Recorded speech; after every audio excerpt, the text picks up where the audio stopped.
Hi and welcome to my channel. My name is Breannatinsley and I'm a realtor in the Metro Detroit area. So today I want to let you in on a little something. That short sale and foreclosure that you were thinking of buying may not be the deal that you thought it was.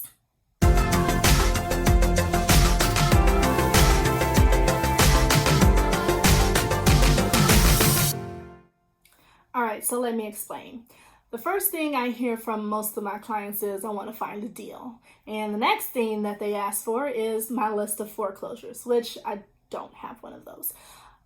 And I get it, you want to get a home that's not overpriced, you don't want to pay too much, and if you can get a house that has equity built right in, the better, right? Well, where you find them is not exactly where you think you should be looking. So the confusion is that all distressed properties are deals, and that's not entirely true. There are two main different types of distressed properties. There's the physically distressed properties, and these can be good if you don't mind doing a little renovation, a little TLC, maybe you need a new roof, maybe you need to update the kitchen, The second kind is financially distressed properties, and these are the ones that we hear about all the time, short sales and foreclosures. So financially distressed means that the homeowner is either underwater on their loan or they can no longer afford to pay their mortgage.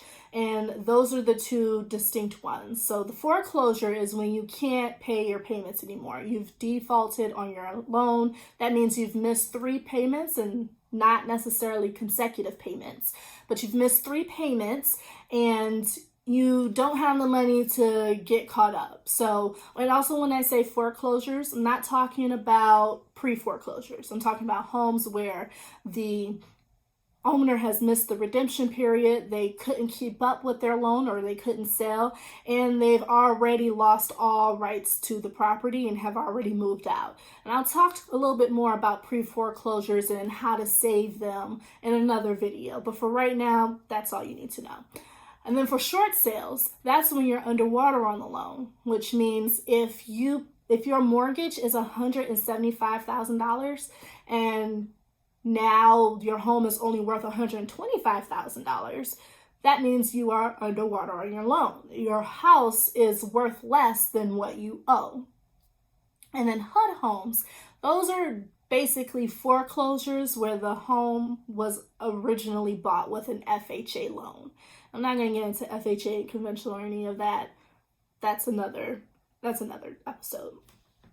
So in these different scenarios, the HUD home, the short sale, the foreclosure, none of these scenarios magically make the house itself less than fair market value. And fair market value is how much that house will sell on the current market based off of how homes in the area, other homes, are selling. The main reason why these homes are not deals is because in the situations with short sales and foreclosures, we're no longer negotiating price with the homeowner and the seller. We're now negotiating the price with the bank.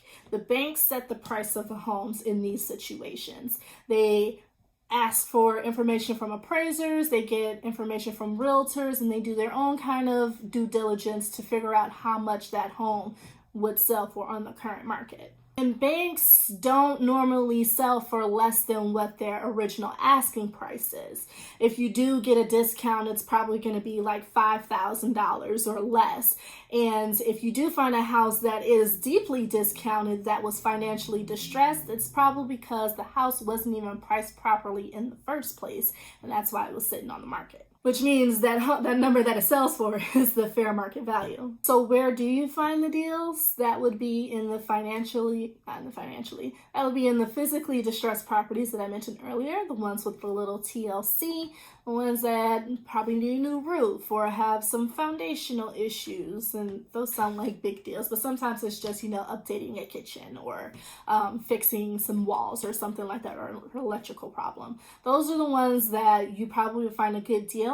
And those are the ones where you can get equity in it pretty quickly once you renovate the house. Also, a way to find a good deal is to find a seller that's highly motivated, a seller who's not too worried about how much their house is selling for. They just want to get it out of their hands and move on with their lives.